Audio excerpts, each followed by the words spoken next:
At Thanksgiving dinner, I brought homemade cranberry sauce and a hopeful heart. My brother Marcus brought his new Tesla and called me worthless in front of our entire extended family. They nodded in agreement, some even chuckled. But before you think this is just another story of the family scapegoat, ask yourself this.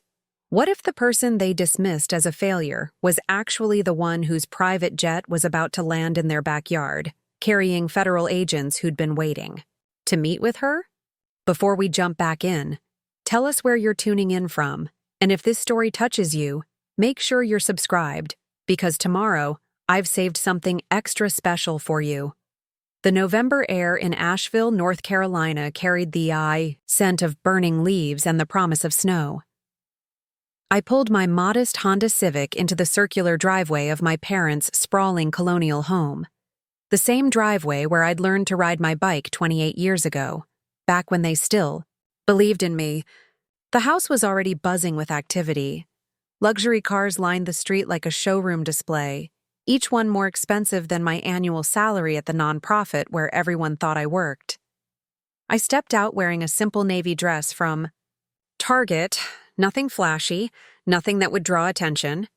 That was always my strategy. Blend in, stay quiet, keep the peace. The autumn leaves crunched under my flats as I walked toward the front door, carrying my contribution to the feast. I'd spent hours perfecting the cranberry sauce recipe, adding orange zest and a touch of maple syrup, hoping maybe this year someone would notice the effort. The moment I walked through the mahogany front door, I knew I'd miscalculated again. The living room looked like a spread from Architectural Digest, with my mother Helena orchestrating the perfect tableau. Everyone was dressed in coordinated earth tones, cashmere sweaters, and designer boots. My cousin Patricia wore a camel-colored coat that probably cost more than my rent. My sister-in-law Jennifer had on those expensive riding boots that screamed, "Old money." Even the teenagers were dressed like they'd stepped out of a Ralph Lauren catalog. And there I was, looking like I'd wandered in from the local community center. "Sophia, honey," my mother said, her smile tight as she approached with a crystal glass of wine in her hand. "You look comfortable." She glanced at my shoes, practical, but clearly not from the right store, and added, "I suppose not everyone keeps up with the family standard." I forced a smile. "The dress code said casual elegance, Mom." She tilted her head, studying me like I was a puzzle she couldn't solve. "Well, I suppose we all interpret things differently." Behind her, my brother Marcus made his grand entrance. From the kitchen, designer sweater draped perfectly over his shoulders, hair styled like he'd just stepped out of a salon.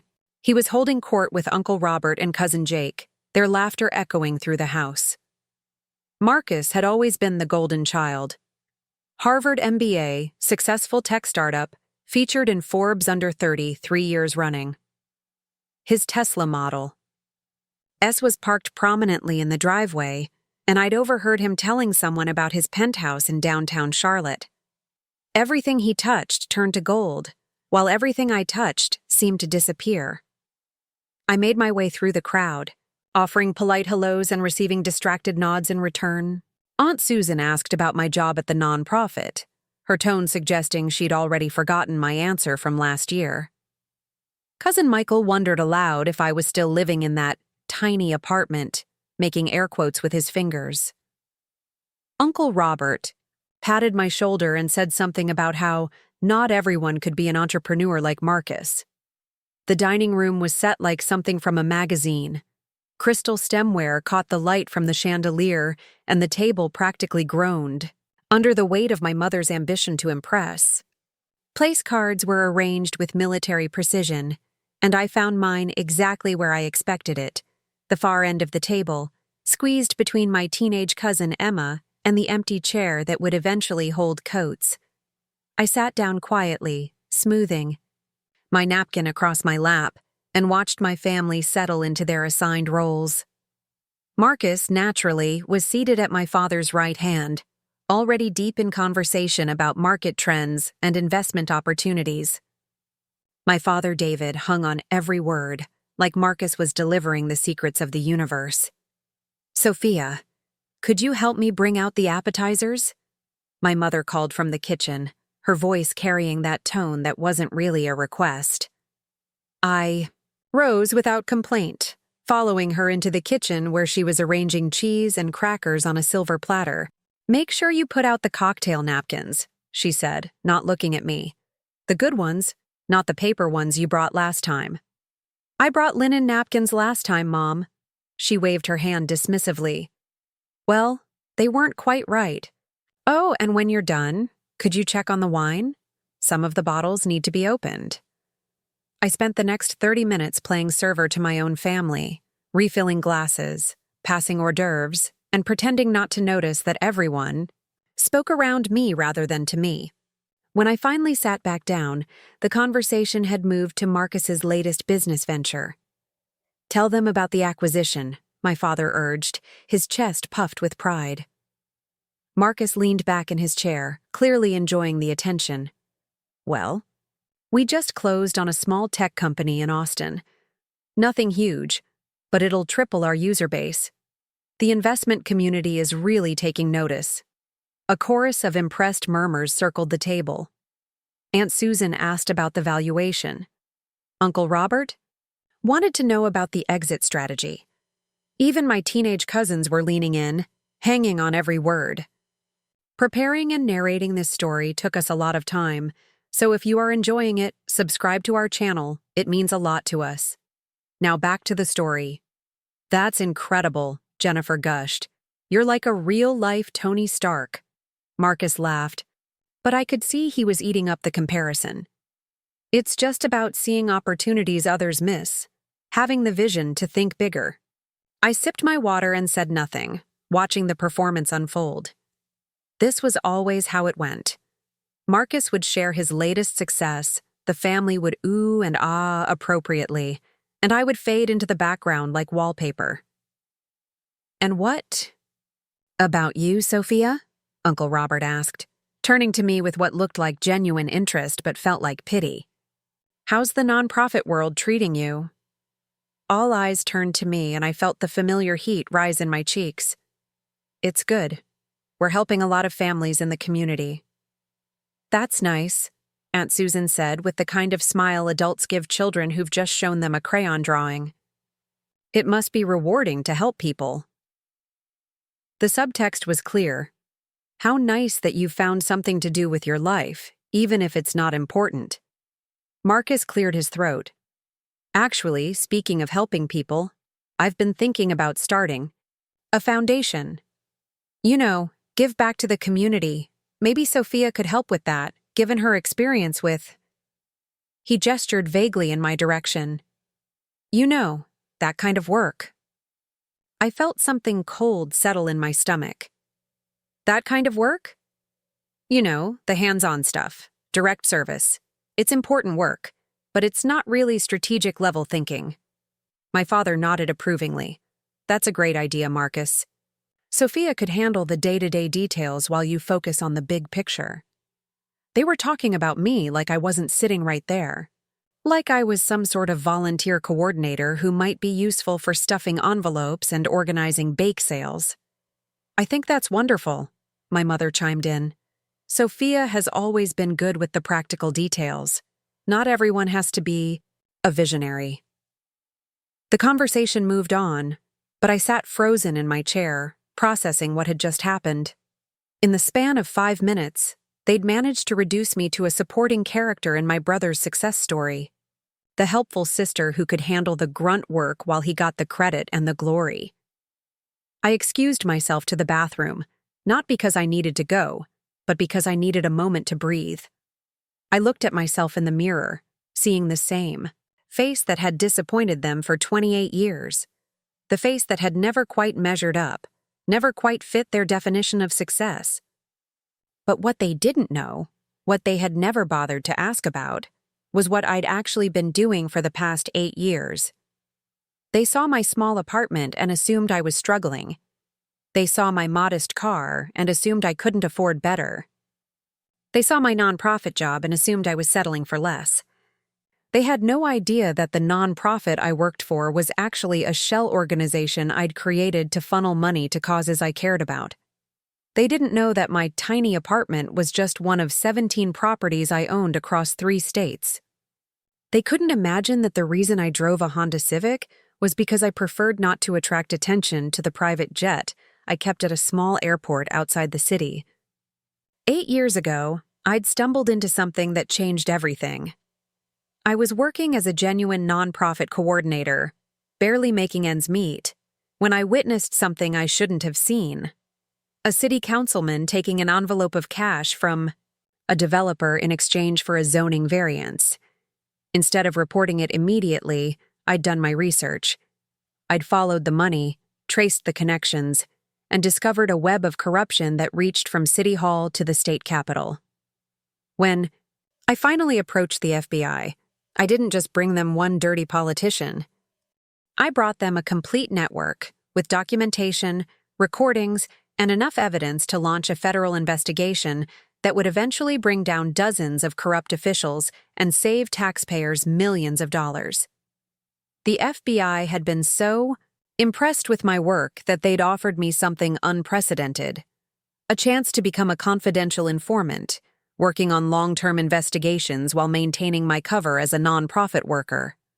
The pay was extraordinary, but more than that, I'd found my calling. I wasn't just helping individual families anymore. I was taking down the systems that kept families trapped in poverty and corruption. Over the past 8 years, I'd worked on cases that had made national headlines. The housing scandal that sent 3 state senators to prison. The healthcare fraud that recovered over $50 million for Medicare. The environmental cover-up that finally got justice for communities that had been poisoned by industrial waste. My family read about these cases in the newspaper, never knowing that their failure of a daughter had been the one who brought the criminals to justice. The money I'd made from my work had been invested carefully, quietly. Real estate, stocks, bonds, and businesses that generated passive income while I focused on my true work. I'd built an empire that my family couldn't even imagine, all while they pitied me for my small life. I splashed cold water on my face and returned to the dining room where Marcus was now holding court about his plans to expand internationally. My father was practically glowing with pride, while my mother kept interjecting with stories about how brilliant Marcus had been as a child. "Remember when he was 10 and he started that neighborhood newspaper?" she said, her voice warm with nostalgia. Even then, we knew he was destined for great things. I remembered that newspaper. I'd been the one who actually wrote most of the articles, but Marcus had been the editor and publisher. Even at 10, he'd understood the power of taking credit for other people's work. "Speaking of childhood," Marcus said, his voice taking on that particular tone that meant trouble was coming. "Remember Sophia's lemonade stand?" A ripple of laughter went around the table. I felt my stomach drop. "Oh, that's right," my mother said, clapping her hands together. She tried to sell lemonade for 50 cents a cup when everyone else was charging a quarter. We had to explain to her that you can't just charge whatever you want. There has to be value. More laughter. I sat perfectly still, feeling like I was underwater. "That was always Sophia's problem," my father added, his voice carrying the weight of disappointment. "Big dreams, but no understanding of how the world actually works." Marcus leaned forward, grinning. "Maybe that's why she ended up in nonprofit work. She still thinks she can change the world, but at least now she's not trying to make a profit. Doing it." The table erupted in laughter. Even my teenage cousins were smirking. I looked around at these people who were supposed to love me, who were supposed to support me, and I saw nothing but condescension and pity. "Actually," I said, quietly, my voice cutting through the laughter, "I think I understand value better than you might think." The laughter died down, and Marcus looked at me with that patronizing smile he'd perfected over the years. "Oh, come on, Sophia. I'm just teasing. We all know you're doing important work. It's just..." Different from what the rest of us do. Different how? He shrugged. Well, it's not really about building something sustainable, is it? It's more about maintenance, keeping things running. Important, but not really innovative. I felt something shift inside me, like a door I'd kept locked for years was finally creaking open. You think what I do is maintenance? I didn't mean it like that, Marcus said, but his tone suggested he meant exactly that. Look, helping people is great, but at the end of the day, someone has to generate the wealth that makes that help possible. That's what people like me do. We create value. My mother nodded approvingly. Marcus is right, honey. There's nothing wrong with being a helper. Not everyone can be a leader. I looked around the table one more time, taking in their faces. My father, who'd given up on me before I'd even graduated high school. My mother, who introduced me to her friends as our daughter who works with the poor. My brother, who genuinely believed that success could only be measured by the size of your bank account and the price of your car. I thought about the private jet sitting at the small airport 20 minutes away.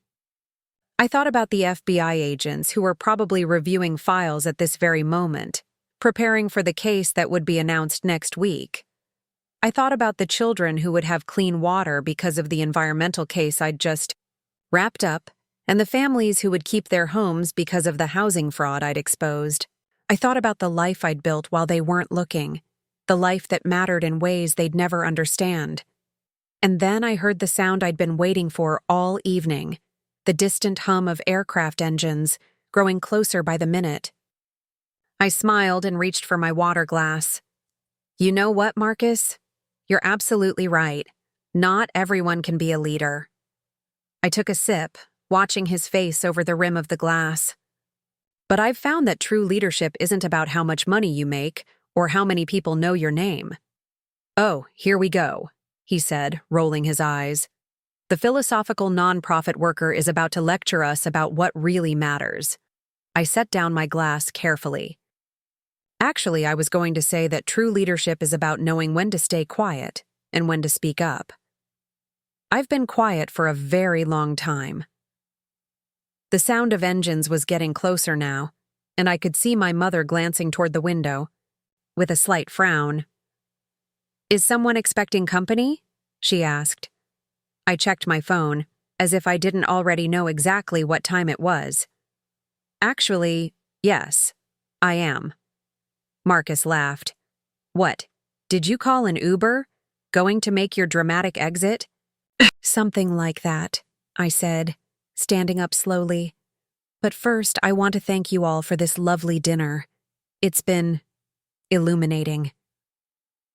The sound of aircraft engines was now unmistakable, and everyone at the table was looking toward the windows that faced the backyard. Is that a helicopter? Uncle Robert asked, squinting into the darkness. Not quite, I said, walking toward the sliding glass door that led to the patio. But close. I stepped outside, and the rest of the family followed, drawn by curiosity and the increasingly loud sound of my transportation arriving. The private jet was making its approach to the large, flat area behind my parents' property, where I'd arranged for temporary landing clearance earlier that week. What the hell is happening? My father demanded, his voice barely audible over the sound of the engines. I turned to face my family, all of them standing in a cluster on the patio, their faces reflecting a mixture of confusion and growing alarm. Well? I said, raising my voice to be heard over the noise. Remember how you always said I'd never amount to anything? How I'd never understand how the real world works? How I'd never create anything of value? The jet was touching down now, its lights cutting through the darkness of the backyard. You were right about one thing, I continued. I never did learn to play by your rules. I learned to play by a completely different set of rules. Federal rules. The jet came to a stop and I could see figures moving inside the cabin. Sophia, my mother said, her voice shaking. What is this? What's happening? I looked at each of them.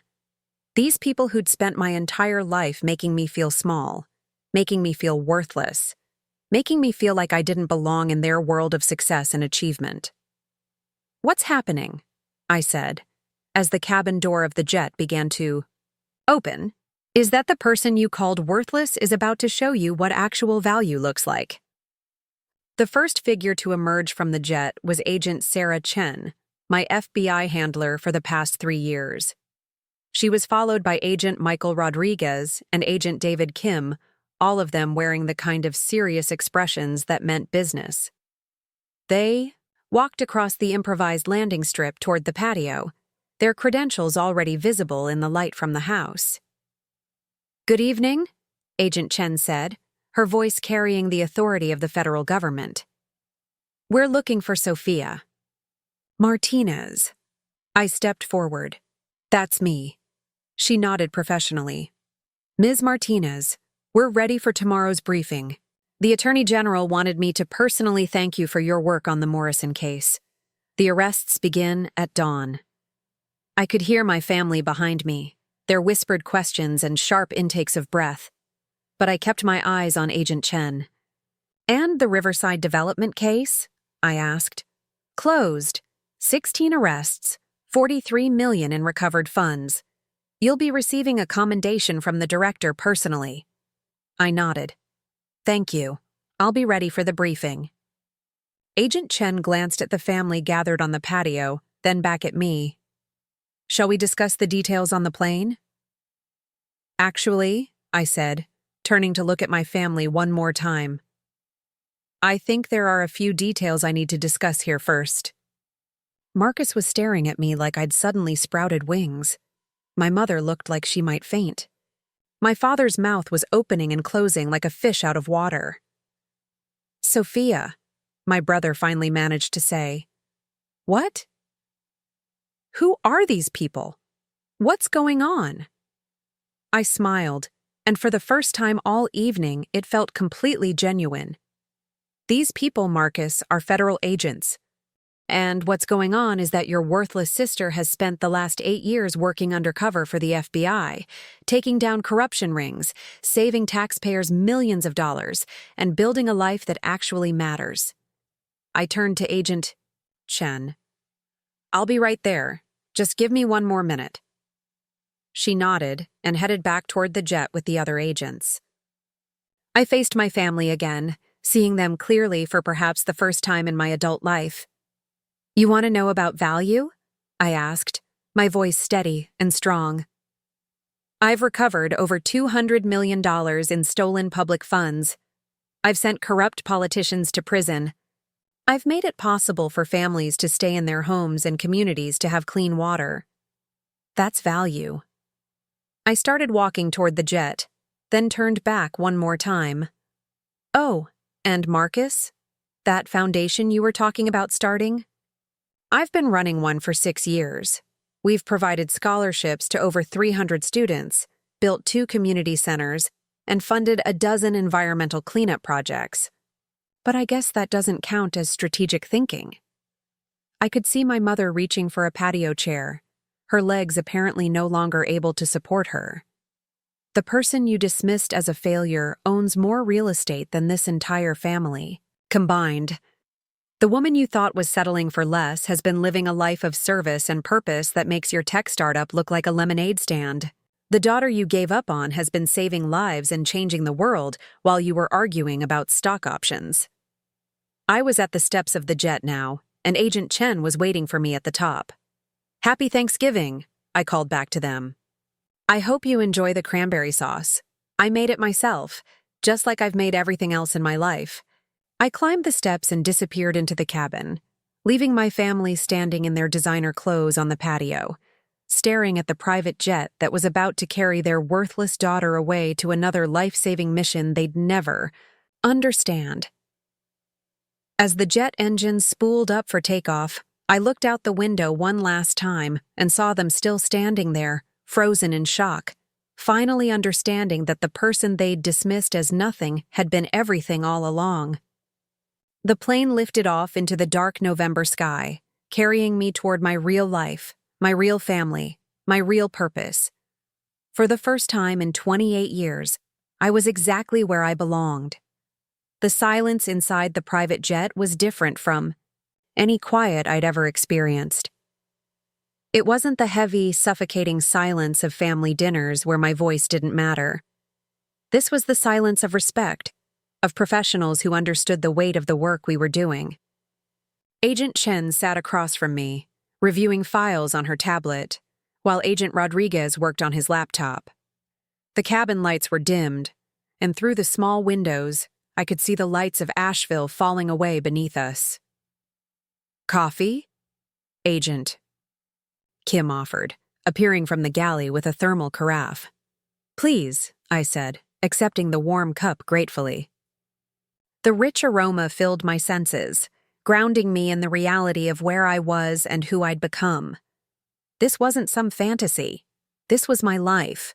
The life I'd built one careful decision at a time while my family assumed I was wasting away in mediocrity.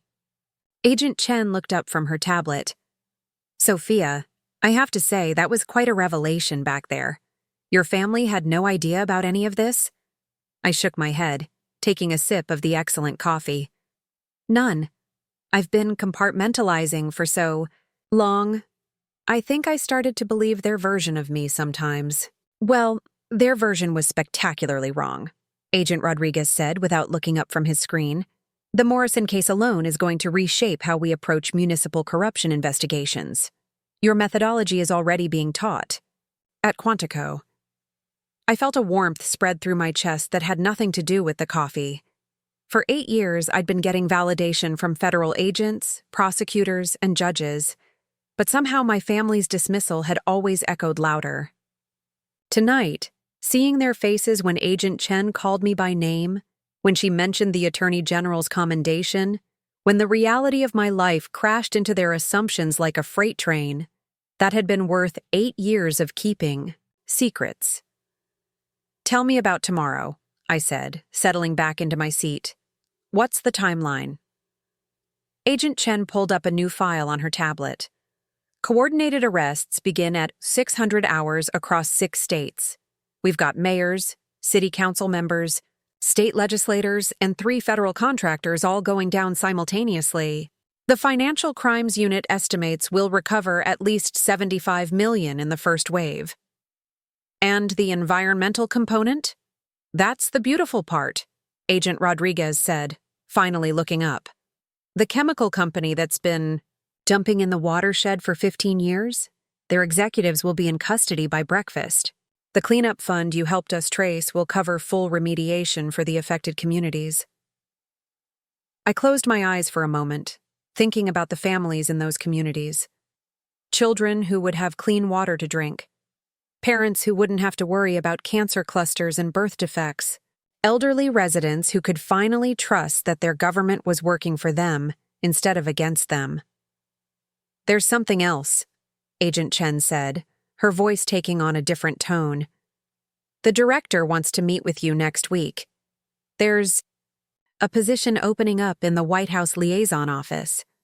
High-level corruption cases, direct reporting to the Attorney General's office. It would mean coming out of deep cover." I opened my eyes, studying her face. "Meaning? Meaning no more pretending to be a small-town nonprofit worker. You'd have official status, government credentials, a salary that reflects your actual value to the Bureau. You'd be working cases that make national headlines with your name attached to them." The offer hung in the air between us like a bridge to a completely different life. For 8 years, I'd been invisible by necessity, working in shadows and taking credit for nothing. The idea of stepping into the light, of having my work recognized publicly, was both thrilling and terrifying. What would that mean for ongoing operations? I asked. "You'd be consulting on cases similar to the ones you've been working, but from the federal level, training other agents, developing new investigative protocols, maybe even testifying before Congress on anti-corruption measures." I thought about my family, probably still standing on that patio, trying to piece together what they'd witnessed. My mother would be calling her sister within the hour. desperate to make sense of how her disappointing daughter had suddenly become someone who commanded private jets and federal agents. My father would be questioning everything he thought. He knew about success and failure. And Marcus would be Googling my name, searching for any trace of the life I'd hidden from them. "Can I think about it?" I asked. "Of course. But Sophia." Agent Chen leaned forward, her expression serious. "What you've accomplished over the past 8 years is extraordinary. You've saved lives, protected communities, and recovered resources that improve the lives of thousands of people. That's not nonprofit work. That's public service at the highest level." Agent Rodriguez nodded. "The cases you've broken have created ripple effects across the entire justice system. Local FBI offices are using your techniques. Prosecutors are applying your research methods. You've literally changed how we fight corruption in this country." I felt tears prick at the corners of my eyes, not from sadness, but from a relief so profound it threatened to overwhelm me. For so many years, I'd carried the weight of my family's disappointment like a stone in my chest. I'd internalized their definition of success so deeply that even while I was doing work that mattered on a national scale, part of me wondered if they were right. If somehow their version of worthlessness was more real than my own sense of purpose. "You know what the hardest part was?" I said, looking out the window at the stars scattered across the dark sky. "It wasn't keeping the secrets or managing the danger or even the isolation. It was continuing to believe in myself when the people who were supposed to believe in me had given up before I'd even started." Agent Kim, who had been quietly reviewing files, looked up. "My parents wanted me to be a doctor. When I told them I was joining the FBI, my mother cried for 3 days. She thought I was throwing my life away, choosing violence over healing." He smiled. "Last month, when we arrested that human trafficking ring in Phoenix, we rescued 43 children. My mother finally understands that sometimes healing looks different than we expect." Agent Chen nodded. "My family thought government work was for people who couldn't make it in the private sector. They saw federal service as settling for less money and less prestige. They couldn't understand why someone would choose public service over profit." She gestured around the cabin. "They're starting to get it." I realized that I wasn't alone in this experience. The entire federal law enforcement community was filled with people who had chosen service over personal gain, purpose over profit, justice over comfort. We were all working to build something bigger than ourselves while our families often struggled to understand why we'd make such choices. "My brother thinks success is measured by market capitalization and media coverage," I said. "He can't imagine that there might be other metrics that matter more. Like the number of families who still have their homes because we stopped a foreclosure fraud scheme," Agent Rodriguez suggested. "Or the communities that have clean air and water because we shut down illegal dumping operations." Agent Kim added.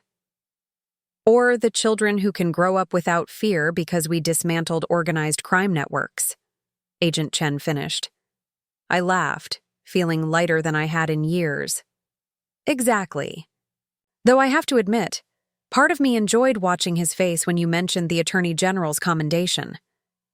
"You earned that moment," Agent Chen said firmly. "Every person who dismissed you, who underestimated you, who made you feel small, they created the motivation that drove you to excel. Their failure to see your potential became the fuel for your success." The jet was beginning its descent toward Reagan National Airport, where a car would be waiting to take me to a secure briefing facility. Tomorrow's operation would be one of the largest coordinated anti-corruption sweeps in federal history, and I was the architect of the entire investigation. "There's something I want to share with you," Agent Chen said, pulling out a different folder. "Remember the housing fraud case in Baltimore 3 years ago? The one where you identified the shell company structure that led us to the city planning?" "Commissioner?" I nodded. That had been a particularly complex case, requiring months of financial analysis and surveillance. "The neighborhood we saved from gentrification displacement? It's thriving now. Property values have stabilized, local businesses are growing, and the community center that would have been demolished has become a model for urban renewal programs across the country. She handed me a photograph. It showed a group of children playing in a renovated playground, their parents watching from newly painted benches. In the background, I could see the community center with a sign thanking various organizations and individuals for their support. My cover organization was listed among the donors. These children will grow up in stable homes because of your work, Agent Rodriguez said. They'll attend good schools, play in safe parks, and have opportunities their parents never dreamed of. That's your legacy. I stared at the photograph, thinking about all the cases that had similar outcomes. The environmental cleanup that gave a town its riverfront back. The healthcare fraud investigation that saved a rural hospital from bankruptcy. The municipal corruption case that led to infrastructure improvements in underserved neighborhoods. Each case had been more than just arrests and convictions.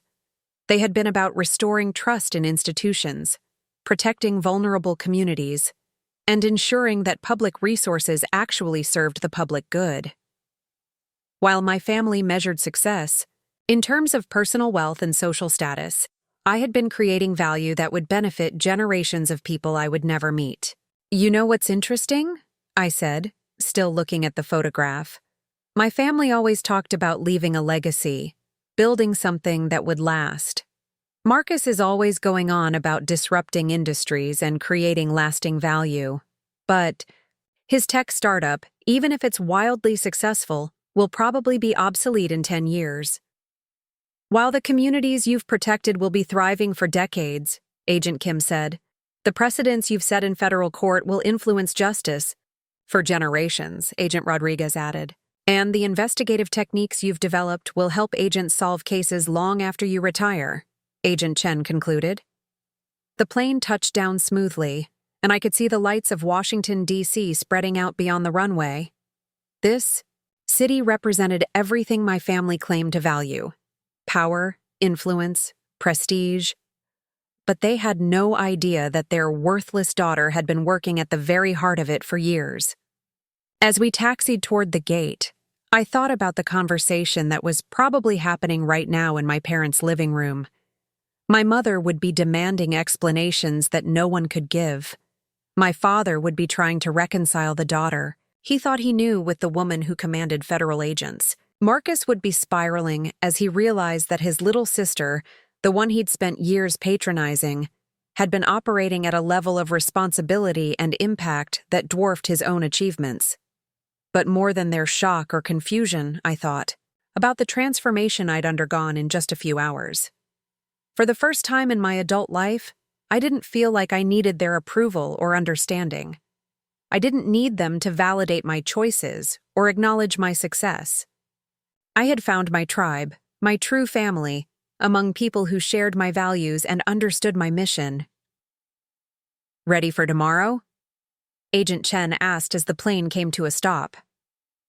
I stood up, straightening my simple dress that had seemed so inadequate at dinner but now felt perfectly appropriate for someone whose value wasn't measured by her clothes or her car, but by her contribution to justice and public safety. I've been ready for 8 years, I said. Let's go change the world. As we deplaned, I caught my reflection in the terminal window. The same face that had disappointed my family at dinner was now the face of a federal operative who had reshaped corruption investigations across the country. The woman they saw as a failure was actually someone whose work would echo through the justice system for decades to come. I thought about that lemonade stand Marcus had mocked earlier, how my family had used it as evidence of my inability to understand real value. What they hadn't understood then, and were only beginning to grasp now, was that even as a child, I had been willing to charge what my product was worth rather than undercutting myself to fit in with everyone else's expectations. That 8-year-old girl who refused to sell her lemonade for a quarter when she knew it was worth 50 cents had grown into a woman who refused to accept her family's assessment of her worth when she knew she was capable of so much more. The car that picked us up was unmarked but unmistakably official, with tinted windows and the kind of quiet efficiency that spoke of government resources deployed for serious purposes. As we drove through the streets of Washington, I saw the monuments and government buildings that represented the ideals I'd spent my career defending. "There's one more thing," Agent Chen said as we pulled up to the secure facility where tomorrow's operation would be coordinated. "The communities you've helped, the people whose lives you've saved, they'll never know your name. Does that bother you?" I thought about the question as we walked through multiple security checkpoints, past agents and analysts who nodded respectfully as we passed. Did it bother me that my greatest achievements would forever be classified? That the lives I'd saved would never know who had saved them? "No," I said finally. "It doesn't bother me at all, because I know. And now my family knows, and that's enough." As we entered the command center where dozens of federal agents were preparing for tomorrow's coordinated arrests, I realized that this was what belonging felt like. Not the forced belonging of family dinners where I never quite fit, but the earned belonging of shared purpose and mutual respect. Tomorrow, corrupt officials across 6 states would wake up to find their worlds turned upside down. Families would learn that their water was finally safe to drink. Communities would discover that their stolen resources were being returned. Justice would be served on a scale that would make national headlines, and I would be at the center of it all, no longer hiding behind a nonprofit cover story, no longer pretending to be less than I was. For the first time in my adult life, I was exactly where I belonged, doing exactly what I was meant to do, with people who understood exactly what that meant. The worthless daughter had finally come home. The command center buzzed with controlled energy at 4:47 a.m. Dozens of federal agents moved with precision around banks of monitors displaying real-time surveillance feeds from 6 states.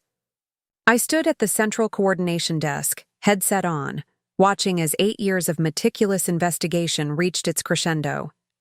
The coffee in my hand had gone cold hours ago, but I barely noticed. This was the moment when shadows became sunlight, when whispered corruption became headline justice. "Phoenix team, report." I spoke into my headset, my voice steady despite the adrenaline coursing through my veins. "Target acquired. Mayor Richardson is in custody. Financial documents seized. From his home office, confirm the kickback scheme exactly as your analysis predicted." Agent Chen appeared at my elbow with a fresh cup of coffee and a satisfied smile.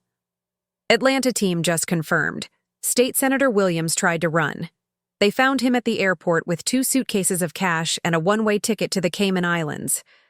I couldn't help but smile. Williams had been particularly arrogant during our undercover meetings, bragging about how he'd never get caught because he was too smart for the feds. Apparently, intelligence and wisdom were 2 different things. "Denver team checking in?" crackled through my headset.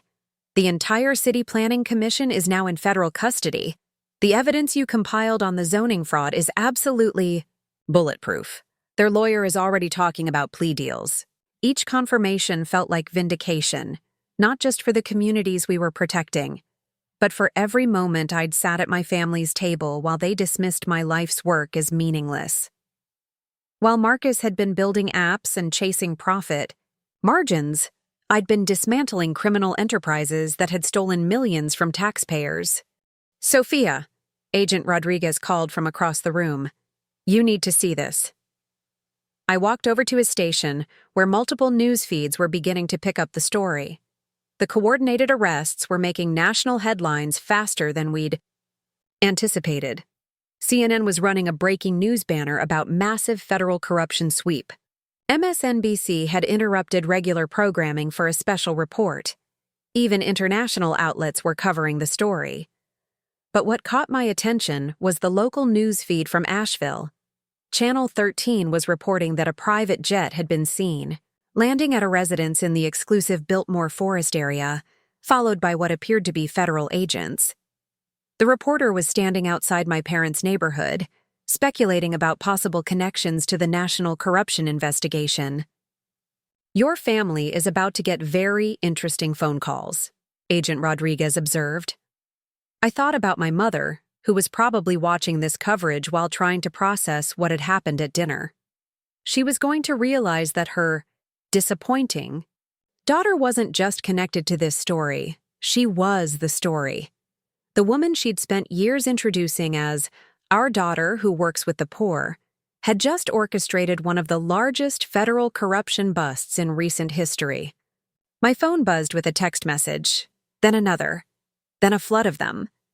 I glanced at the screen and saw messages from cousins, high school friends, even my former college roommate. Word was spreading through my extended network that Sofia Martinez, the quiet nonprofit worker, was somehow connected to the federal operation dominating news cycles. But the message that made me pause came from an unexpected source. My teenage cousin Emma, who had been sitting next to me at dinner, scrolling through her phone while the adults talked around her. I always knew you were different. The way you listened when other people talked, like you were seeing things they couldn't see. I want to be like you when I grow up. Can we talk sometime? I felt tears prick at my eyes. In a family that had spent decades overlooking me, a 16-year-old had been paying attention. She'd noticed something that the adults missed. That quiet observation and careful listening weren't signs of inadequacy, but tools of a different kind of strength. All teams report successful completion of Phase 1, came through my headset. 73 arrests confirmed, evidence secured, no complications. Agent Chen appeared beside me again, this time with a tablet showing financial projections. Early estimates suggest we'll recover over $200 million in the first wave of asset seizures. The forensic accounting team is calling it the most comprehensive financial fraud investigation in Bureau history. $200 million. Money that had been stolen from school budgets, infrastructure projects, environmental cleanup funds, and social services. Money that would now be returned to the communities it was meant to serve. Children would have better schools, families would have safer neighborhoods, and vulnerable populations would have the support they needed. There's more, Agent Chen continued. The pharmaceutical fraud component of the investigation has led to evidence of price manipulation affecting insulin and cancer medications. The Health and Human Services investigation team estimates we've potentially saved thousands of lives by disrupting that scheme. I leaned against the desk, overwhelmed by the scope of what we'd accomplished. When I'd first witnessed that city councilman taking a bribe 8 years ago, I'd thought I was reporting one corrupt official. I never imagined it would lead to an investigation that would reshape how federal agencies approached institutional corruption. The environmental component is even bigger than we anticipated, Agent Rodriguez added, joining our impromptu briefing. The chemical dumping network we uncovered spans 12 states. EPA is calling it the largest environmental crime prosecution in 2 decades. The cleanup will take years, but the contamination stops today. I thought about the communities along those polluted waterways, families who had been drinking contaminated water for years, while corrupt officials looked the other way. Children who had developed asthma and other health problems while the responsible companies continued poisoning their environment. Today, that ended. Agent Martinez, came a voice from across the room. You have a secure call from the Attorney General's office. I walked to the secure communication station, my heart rate picking up slightly. The Attorney General didn't make personal calls unless something significant was happening. Agent Martinez, this is Attorney General Patricia Williams. I wanted to personally congratulate you on the success of Operation Clean Sweep. Your work over the past 8 years has been exemplary. Thank you, ma'am. It's been an honor to serve. Agent Martinez, I'm calling because the President has been briefed on your work. The scope and impact of your investigations have attracted attention at the highest levels of government. How would you feel about joining a new task force we're creating? Multi-agency, reporting directly to the White House, focused on institutional corruption at the federal level.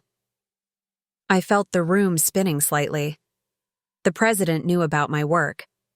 The President of the United States had been briefed on cases I'd developed while my family thought I was stapling flyers and organizing charity drives.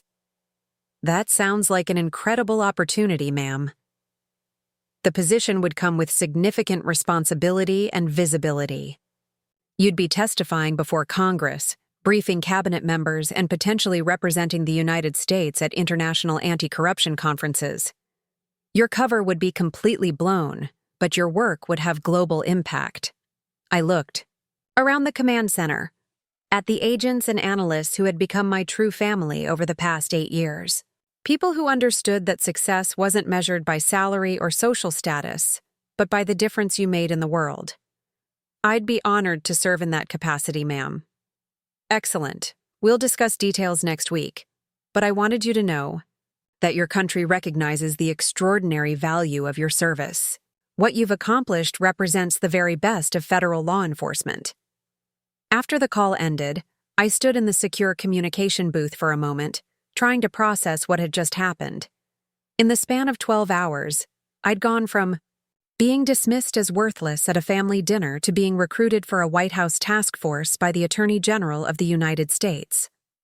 When I returned to the main floor, Agent Chen was waiting with a knowing smile. Good call? Life-changing. Call, I replied. You deserve it, Sophia. Every bit of recognition, every opportunity, every moment of vindication. You've earned it through years of sacrifice and dedication. My phone was buzzing constantly now. The local news coverage had intensified, and social media was connecting the dots between the federal operation and the mysterious jet landing in Asheville. My family was about to become the center of a media storm they couldn't possibly understand. But one text message stood out from the rest. It was from my brother Marcus, sent just minutes ago. We need to talk. I've been watching the news. I think I understand now why you never seemed impressed by my startup success. Call me when you can. For the first time in our adult relationship, Marcus was reaching out to me as an equal, possibly even as someone he respected. The brother who had spent years explaining the world to me was finally asking to learn something from me. Another message appeared, this one from my mother. Sophia, honey, we're watching the news and we're confused and proud and scared all at the same time. Your father wants you to know that he's sorry for what he said at dinner. We love you and we want to understand. Please come home when you can. I felt a mixture of satisfaction and sadness reading her message. Satisfaction because they were finally seeing me clearly, but sadness because it had taken a national news story for them to recognize the value I'd been creating all along. All teams, this is command, came through the communication system. Phase 2 initiates in 60 minutes. Corporate executives and federal contractors will be taken into custody beginning at 800 hours Eastern. The operation was expanding beyond corrupt politicians to include the private sector actors who had been paying the bribes and benefiting from the stolen public resources. CEOs who thought their wealth and connections made them untouchable were about to learn otherwise. Sophia, Agent Kim approached with a tablet showing social media analytics. You might want to see this. The hashtag #JusticeMatters is trending nationwide. People are sharing stories about how corruption has affected their communities. It's becoming a movement. I scrolled through the posts, reading testimonials from teachers whose schools had been underfunded due to embezzled education budgets, from parents whose children had gotten sick from contaminated water, from small business owners who couldn't compete against companies that won contracts through bribes rather than merit. One post particularly moved me. It was from a single mother in Baltimore, the same neighborhood we'd saved from gentrification fraud 3 years ago. I don't know who the federal agents are who saved our community, but my son still has a place to call home because of their work. He's 8 years old and he's learning that justice is real, that someone fights for people like us. That's a gift I could never give him on my own. This was why the work mattered. Not for headlines or recognition or career advancement, but for 8-year-old boys who could believe in justice because adults had fought for it on their behalf. We're getting reports from affected communities, Agent Rodriguez announced. Environmental groups are calling today a watershed moment for corporate accountability. Civil rights organizations are saying the housing fraud prosecutions will serve as a deterrent for future discrimination schemes. Even international anti-corruption organizations are taking notice. The ripple effects of our work were spreading far beyond the individuals we'd arrested. We were changing systems, setting precedents, and creating a new standard for accountability in public service. Agent Martinez, came another voice from across the room. You have another secure call. This one is from the director of the FBI. I walked back to the communication station, wondering what else could possibly happen in one day. Agent Martinez, this is Director Sarah Johnson.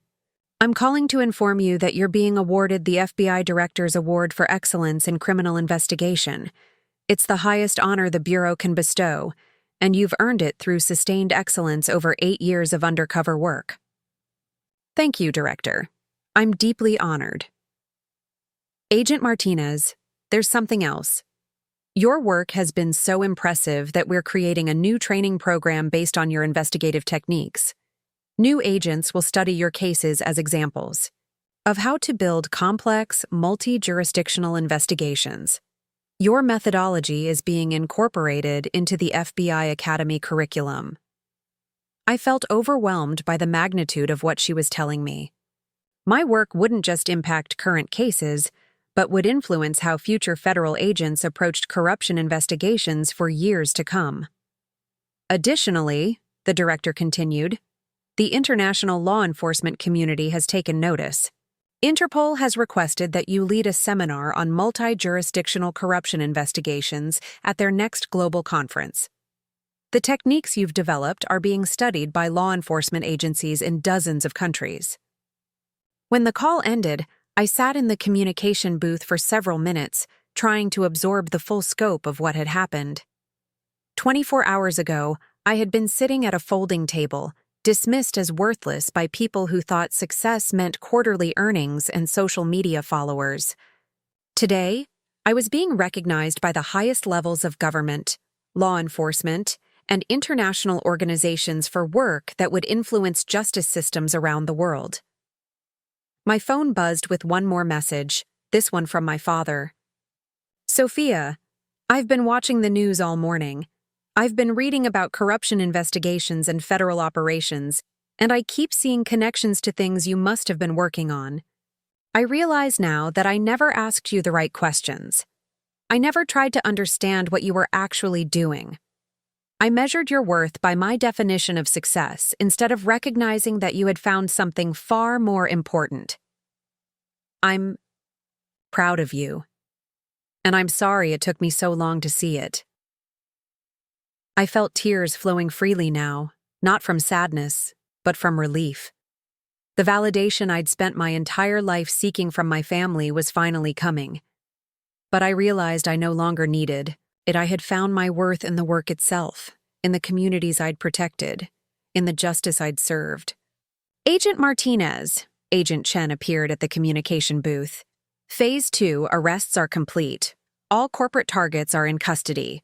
The Financial Crimes Unit says this operation will reshape corporate compliance standards for the next decade. I wiped my eyes and stood up, straightening my shoulders. There was still work to do, debriefings to complete, evidence to process, and communities to notify that their long wait for justice was finally over. But there was also something else I needed to do. Something I'd been avoiding for 8 years, but was finally ready to face. Agent Chen, I said, I need to request some personal time. I think it's time I went home and had a real conversation with my family. She smiled. I think that's an excellent idea. They have a lot to learn about who their daughter really is. As I gathered my belongings and prepared to leave the command center, I looked around one more time at the organized chaos of federal agents celebrating a successful operation. These people understood something my family was just beginning to grasp. That true success wasn't about what you accumulated for yourself, but about what you contributed to something larger than yourself. The worthless daughter was going home, but she was going home as Agent Sophia Martinez, federal investigator, defender of justice, and architect of one of the most successful anti-corruption operations in American history. She was going home to teach her family what actual value looked like. The drive back to Asheville felt different this time. Instead of my modest Honda Civic, I was traveling in a government-issued SUV with Agent Chen as my driver and Agent Kim riding shotgun. The morning sun streamed through the mountains, casting long shadows across the highway as we wound our way through the North Carolina landscape. My phone hadn't stopped buzzing since we left Washington, but I'd finally turned it to silent. The world could wait a few more hours. Nervous? Agent Chen asked, glancing at me in the rearview mirror. Strangely, no, I replied, and realized I meant it. For the first time in my life, I'm going home as exactly who I am. No pretending, no hiding, no apologizing for taking up space. The media presence in my parents' neighborhood was even more intense than the news reports had suggested. Satellite trucks lined the street, reporters stood ready with microphones, and neighbors clustered in small groups, pointing and whispering. The quiet cul-de-sac where I'd learned to ride my bike had become the center of a national news story. Agent Kim spoke into his radio as we approached the security perimeter that had been established around my parents' house. Command, this is Transport 1. Package is approaching delivery location. Request clearance for approach. Transport 1, you are cleared for approach. Local security is in place. As we pulled into the driveway, I saw my parents standing at their front window, watching our arrival with expressions I'd never seen before. Not disappointment or dismissal, but something that looked almost like awe. Marcus's Tesla was parked at an awkward angle, suggesting he'd arrived in a hurry. "We'll wait here," Agent Chen said as I gathered my things. "Take as much time as you need." I walked toward the front door, past the journalists who called out questions I didn't answer, past the neighbors who stared with obvious curiosity, past all the noise and chaos that had erupted around the quiet life I'd hidden for so long. My mother opened the door before I could knock, and for a moment we just looked at each other. Her eyes were red-rimmed, suggesting she'd been crying, but she stood straighter than I'd seen her in years. "Sophia," she said, her voice barely above a whisper. "My God, what have we done?" I stepped inside, noting that the house looked exactly the same as it had 12 hours earlier, but everything felt completely different. The family photos on the mantel that had always emphasized Marcus's achievements now seemed like monuments to their own blindness. The awards and accolades they'd displayed so proudly felt hollow compared to the work I'd been doing in secret. Marcus appeared from the kitchen, still wearing yesterday's clothes but looking like he hadn't slept. When he saw me, he stopped dead, in his tracks. "Sophia," he said, his voice cracking slightly. "I've been watching the news all night. I've been reading everything I could find about the federal operation. I keep seeing your name, your quotes, your cases." He ran his hands through his hair. "How long have you been doing this?" 8 years, I said simply, settling onto the same couch where I'd sat so many times feeling invisible and inadequate. My father emerged from his study, moving slowly, like a man who'd aged a decade overnight. He was carrying a newspaper, and I could see the headline from across the room. "Federal Agent Orchestrates Massive Corruption Bust." Below it was a photo of me from my official FBI personnel file, looking professional and confident in a way my family had never seen. "We've been getting calls all morning," he said, his voice hollow. "Reporters, friends, your mother's sister, even my brother from California. Everyone wants to know about our daughter, the federal agent. Our daughter, the one who took down mayors and senators and saved millions of dollars in taxpayer money." He sat down heavily in his recliner, still staring at the newspaper. "I told them they must have the wrong Sophia Martinez. Because Sophia works at a nonprofit. Our Sophia struggles to pay her bills. Our Sophia never amounted to much of anything." The words hung in the air like smoke from an extinguished fire. But they don't have the wrong Sophia Martinez, do they? My mother asked, sitting on the edge of the coffee table so she could face me directly. Our Sophia has been saving the world while we've been dismissing her as a failure. I looked around at my family, these people who had shaped my understanding of worth and success for the first 20 years of my life. They looked broken, not by my success, but by their own failure to see it. I need you to understand something, I said, my voice steady and clear. I didn't become successful to prove you wrong. I became successful because it was the right thing to do. The work mattered. The communities I helped mattered. The justice we served mattered. Your approval was never the goal. Marcus leaned forward, his hands clasped tightly together. But why didn't you tell us? Why let us think you were struggling when you were doing all of this incredible work? Because every time I tried to talk about what mattered to me, you dismissed it. Every time I mentioned my work, you changed the subject to talk about something you considered more important. You made it clear that unless I was making money or gaining status, my choices weren't worth discussing. I stood up and walked to the mantel, looking at the photos that told the story of their version of our family. Marcus's graduation from Harvard, his first business acquisition, his wedding to Jennifer, his awards and accolades. Where are my photos? I asked, turning back to them. Where are the pictures of my college graduation? My volunteer work? My community service? Where's the evidence that I existed in this family at all? My mother covered her face with her hands. Oh, Sophia, we have those pictures. They're in albums upstairs. We thought the mantle should showcase the major achievements. And nothing I did qualified as a major achievement? The silence that followed was answer enough. Marcus stood up abruptly, pacing to the window where he could see the media circus outside. Do you know what the hardest part of this is? It's not that you've been more successful than me. It's that you've been more successful in ways that actually matter, and I was too arrogant to see it. He turned back to face me, tears in his eyes. I've been building apps and chasing venture capital and thinking I was changing the world. But what have I actually changed? I've made it easier for people to order food delivery and share photos. You've been taking down criminal enterprises and protecting communities and saving lives. Marcus, your work has value too, I said, surprising myself with the kindness in my voice. But success isn't a competition. It never was. The problem was that you all decided there was only one way to measure worth, and anything that didn't fit that measurement was automatically less valuable. My father set down the newspaper and looked at me with an expression I'd never seen before. Sophia, I need to ask you something, and I need you to be honest with me. How many people have you helped over the years? How many lives have you changed? I considered the question seriously. Direct impact? Probably thousands. The environmental cases alone affected dozens of communities. The housing fraud investigations kept hundreds of families in their homes.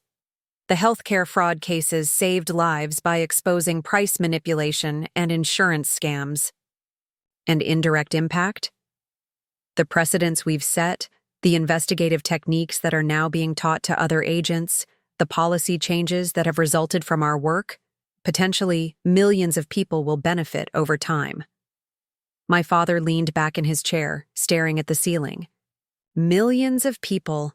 My daughter has helped millions of people, and I've been introducing her as the one who works with the poor, like it was something to be embarrassed about. Dad, I said gently, working with the poor isn't something to be embarrassed about. Neither is working with the rich, or the middle class, or anyone else who needs help. The problem was never what I was doing. The problem was that you assumed what I was doing wasn't important. My mother stood up suddenly, walking to a cabinet I'd never paid attention to before. She opened it and began pulling out photo albums, the kind with thick paper pages and plastic covers that had gone out of style years ago. You want to know where your pictures are? She said, her voice thick with emotion. They're here, all of them. Every school play, every volunteer project, every award you won that we thought was nice but not important. She spread the albums across the coffee table, and I saw my life reflected back at me in ways I'd forgotten. There I was at age 10, receiving a community service award for organizing a clothing drive.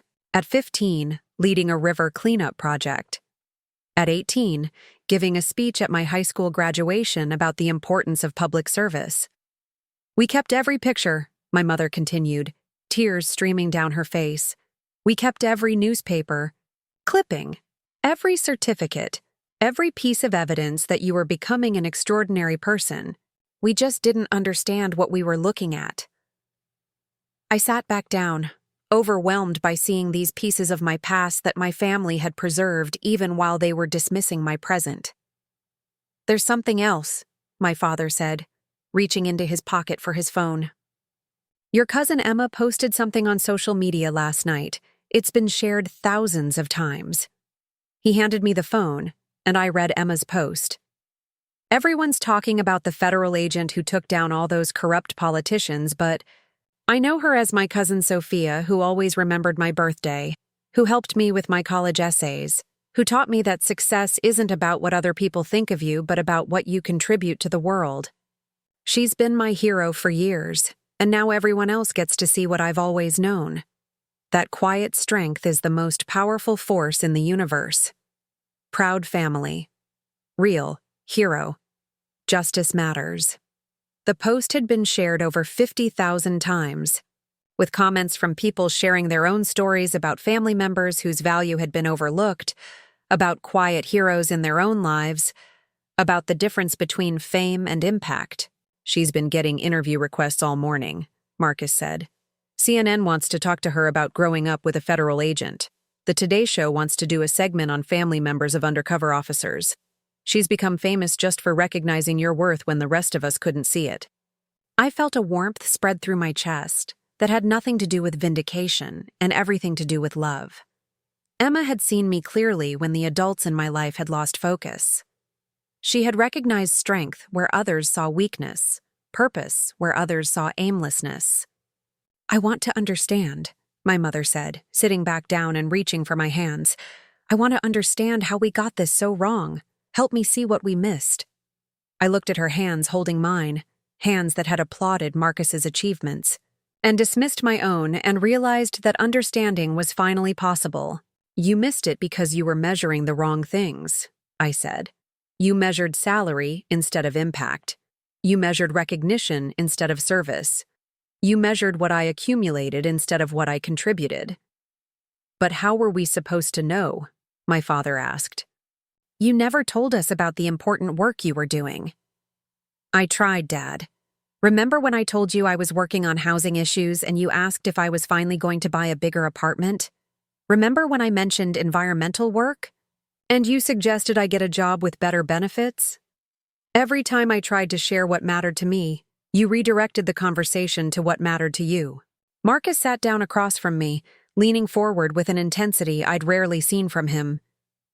Sophia, I need you to know something. Last night, after you left, I couldn't sleep.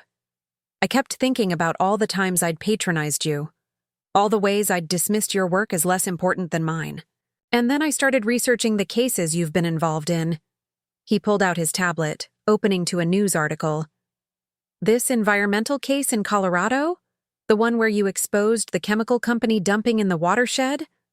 I read about the families affected, the children who were getting sick, and I realized that while I've been building apps that help people avoid traffic jams, you've been building cases that save lives. He scrolled to another article. This housing fraud investigation in Baltimore? I looked up the neighborhood you saved. There are videos of families thanking anonymous federal agents for keeping them in their homes.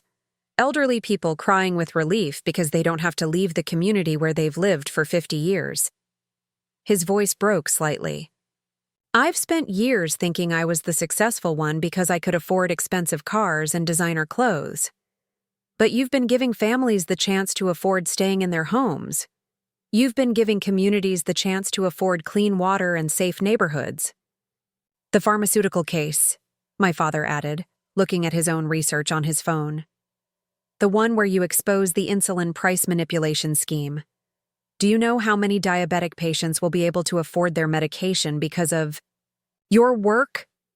Do you know how many people won't die because you made their life-saving drugs accessible?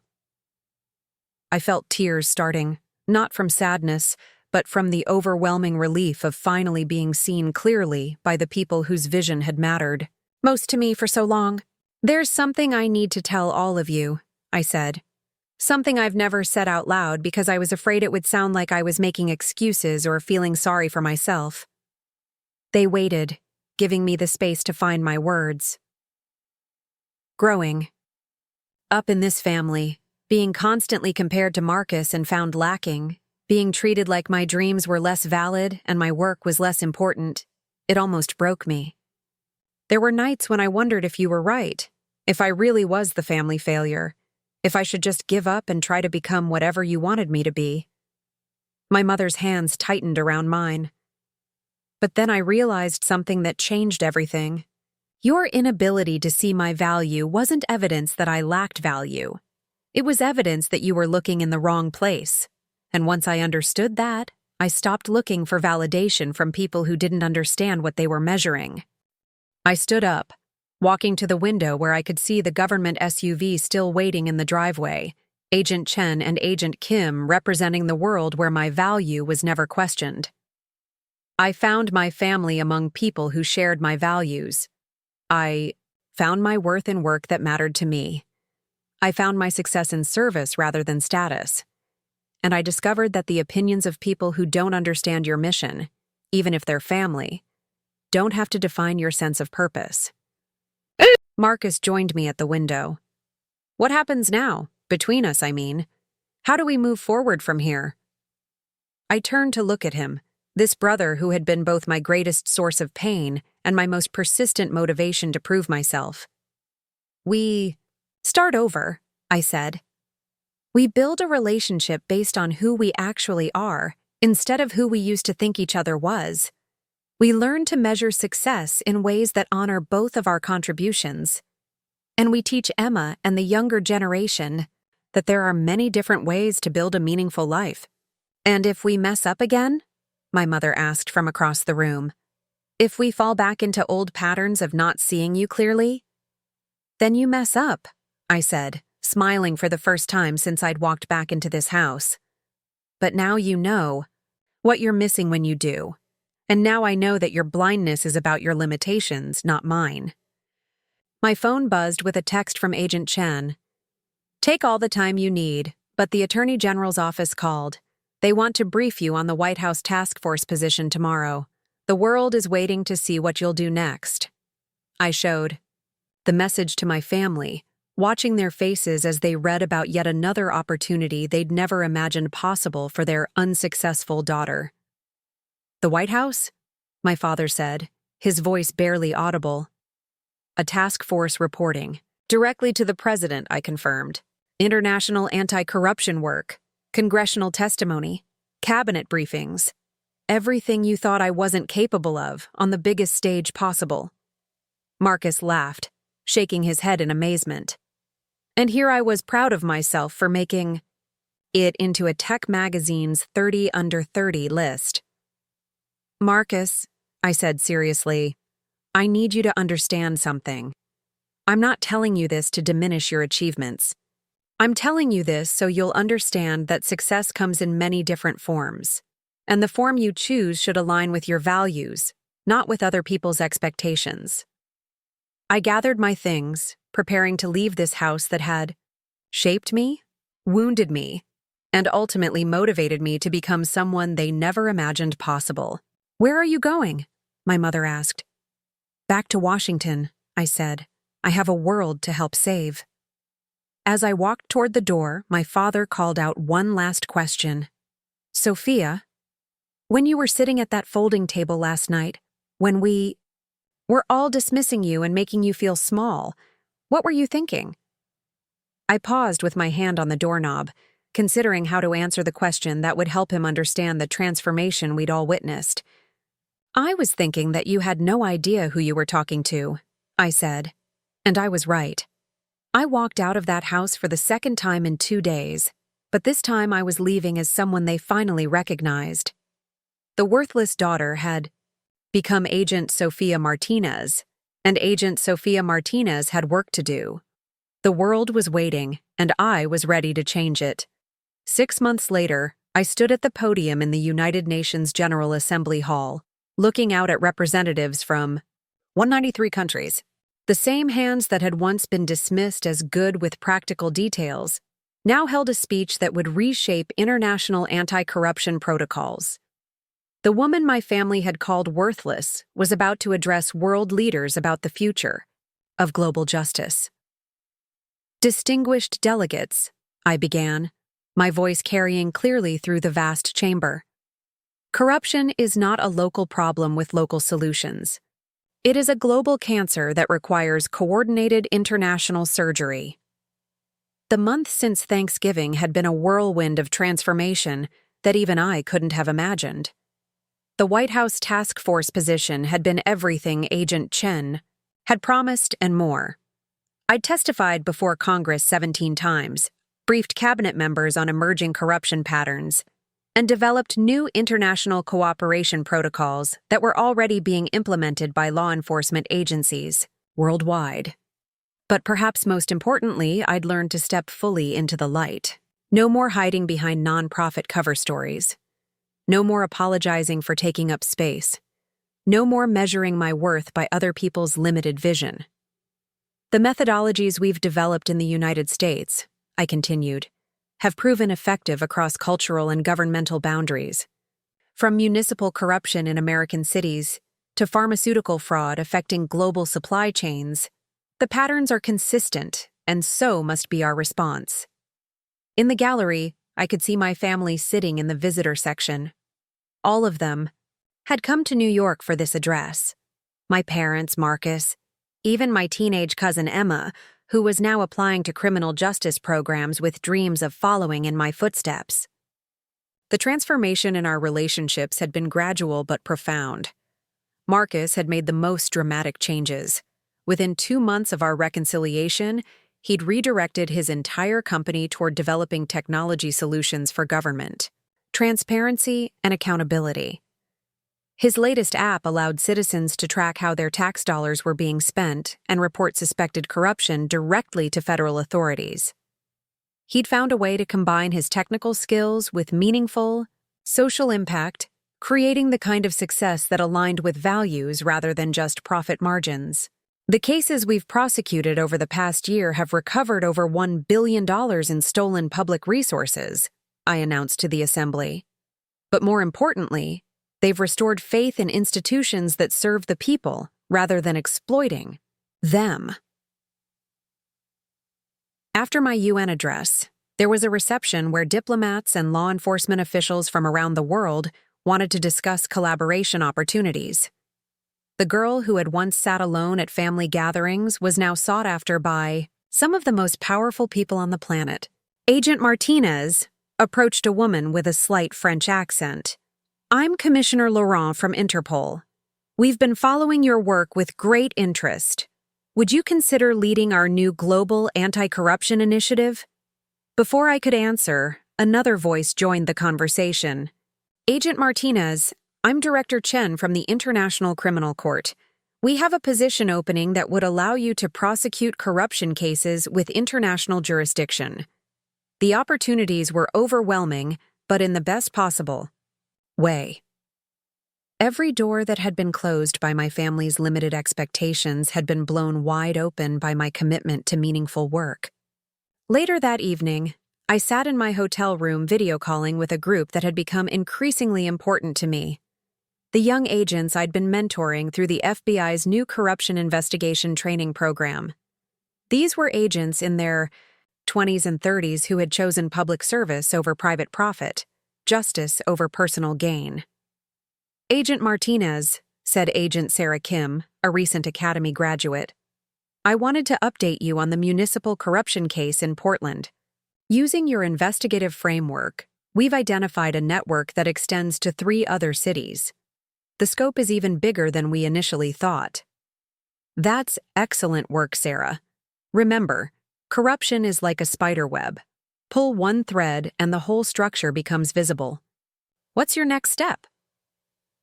We're coordinating with the EPA and the Department of Housing.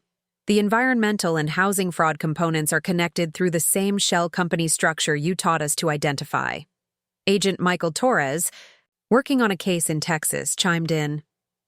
Agent Martinez, the pharmaceutical fraud investigation you consulted on just resulted in 12 arrests and the recovery of $40 million in overcharges. More importantly, insulin prices in the affected regions have dropped by 60%. These young agents represented something powerful, a new generation of law enforcement professionals who understood that their work was about more than arrests and convictions. They were guardians of public trust, protectors of vulnerable communities, and architects of institutional accountability. I have something to share with all of you, I said, looking at their eager faces on the screen.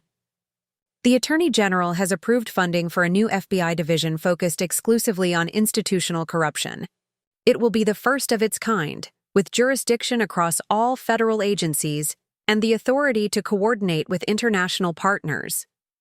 Their excitement was palpable, even through the video connection. Agent Martinez, asked Agent Jennifer Walsh, who's going to head this new division? I smiled, feeling the weight and privilege of the announcement I was about to make. The director has asked me to serve as the founding division chief. We'll be recruiting agents from across the bureau, training them in advanced corruption investigation techniques, and deploying them to cases that previous generations thought were too complex to prosecute. The celebration that erupted on the video call reminded me of something I'd learned over the past months. Success is sweeter when it's shared with people who understand its true value. After ending the call, I walked to the window of my hotel room, looking out at the lights of Manhattan. My phone buzzed with a text from Emma. Watching your UN speech online for the third time. I can't believe my cousin is basically a superhero. Can't wait to join your team someday. P.S. Mom is printing out every article about you to put in a new photo album. She's calling it Sophia's Real Story. I laughed, thinking about my mother's determination to document the life she'd failed to notice while it was happening. But her effort to understand and celebrate my work now felt genuine, not performative. She'd started volunteering with a local organization that helped families navigate federal assistance programs, saying she wanted to understand the kind of people I'd spent my career protecting. My father had made his own journey toward understanding. He'd begun reading everything he could find about corruption and its impact on communities. Last month, he'd called me to discuss an article about environmental justice, asking thoughtful questions about how federal investigations balanced economic development with community protection. The man who had once dismissed my work as impractical was now seeking to educate himself about its importance. Another text came in, this one from Marcus. Just closed a partnership with the Department of Justice. Our transparency app will be integrated into the federal corruption reporting system. Turns out combining tech innovation with social justice is way more satisfying than building random apps for profit. Thank you for showing me what meaningful success looks like. The transformation of my family had been remarkable, but it had also taught me something crucial. People can change when they're given new information and motivation to see differently. My family's blindness hadn't been malicious. It had been cultural, shaped by society's emphasis on financial success over social impact. Once they understood the scope and importance of my work, they'd been capable of dramatic growth in their understanding and values. But perhaps more importantly, I'd learned that I didn't need their transformation to validate my worth. I was complete with or without their recognition, successful with or without their approval, valuable with or without their understanding. A knock at my hotel room door interrupted my reflections. I opened it to find Agent Chen, who had flown up from Washington for my UN address. How does it feel to address the world? She asked, settling into one of the hotel room chairs. Surreal, I admitted. 2 years ago, I was sitting at a folding table being told I'd never amount to anything. Tonight, I announced a new global initiative that will reshape how 200 countries approach corruption investigation. You know what I find most remarkable about your story? Agent Chen said. It's not just that you succeeded despite your family's lack of support. It's that you succeeded because of who you are fundamentally. Someone who chooses service over self-interest, justice over comfort, impact over recognition. She was right. The qualities my family had seen as weaknesses, my quietness, my focus on helping others, my disinterest in material displays of success, had actually been my greatest strengths in building a meaningful career. There's something I need to tell you, Agent Chen continued. The president has been following your work closely. She's considering nominating you for a position that would make you the youngest assistant attorney general in American history. I felt my breath catch. The Attorney General's office represented the pinnacle of federal law enforcement leadership. The position would focus on institutional integrity across all government agencies. You'd have the authority to investigate corruption at any level of government, including Congress and federal departments. It would be the most powerful anti-corruption position in the country. What would that mean for the new FBI division? You'd oversee it from the DOJ level, with expanded jurisdiction and resources. Instead of investigating corruption within existing systems, you'd be building new systems designed to prevent corruption from taking root. The scope of what she was describing was breathtaking. I would be in a position to reshape the entire approach to government accountability, to build institutional safeguards that would protect public resources and public trust for generations. Agent Chen, I said carefully, a year ago I was invisible. 6 months ago I was just emerging from deep cover. How is it possible that I'm being considered for such a significant position so quickly? She smiled. Sophia, you were never invisible. You were working at the highest levels of federal law enforcement for 8 years. The only difference is that now everyone else can see what we've always known, that you're one of the most effective anti-corruption investigators in the country.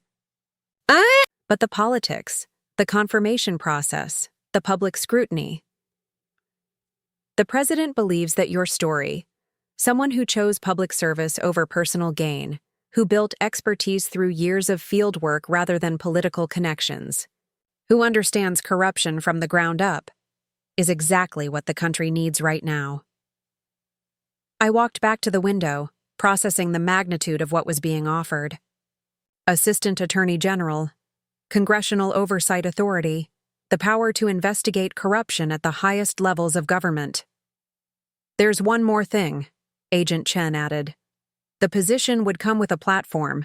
You'd be testifying before Congress regularly, briefing the media on major cases, representing the United States at international justice conferences. You'd be visible in ways that would make it impossible for anyone to ever dismiss or underestimate you again. I thought about my teenage self, sitting in family dinners where my voice didn't matter, dreaming of a life where my work would have impact beyond what anyone could imagine. I thought about the communities I'd protected, the families I'd helped, the young agents I was training to carry on this work. What do you think? Agent Chen asked. I think, I said slowly, that the girl who used to sit by the cooler at family parties is ready to take a seat at the biggest table in the country. 3 weeks later, I stood in the Rose Garden of the White House as the president announced my nomination. My family was there, along with the agents I'd worked with, the communities I'd helped, and representatives from law enforcement agencies around the world. Agent Sofia Martinez, the president said, represents the best of American public service. Her work over the past 8 years has saved taxpayers billions of dollars, protected vulnerable communities from exploitation, and set new standards for institutional accountability. She has earned this nomination through excellence in service, innovation in investigation, and unwavering commitment to justice. As she spoke, I looked out at the crowd and saw faces that told the story of my transformation. Agent Chen and Agent Rodriguez, who had believed in me from the beginning. The young agents I was mentoring, who represented the future of corruption investigation. Emma, who had seen my worth when the adults around her couldn't. My parents and Marcus, who had learned to measure success in new ways. But most importantly, I saw representatives from the communities I'd served. A woman from Baltimore whose neighborhood I'd saved from gentrification fraud. A man from Colorado whose water I'd helped make safe to drink.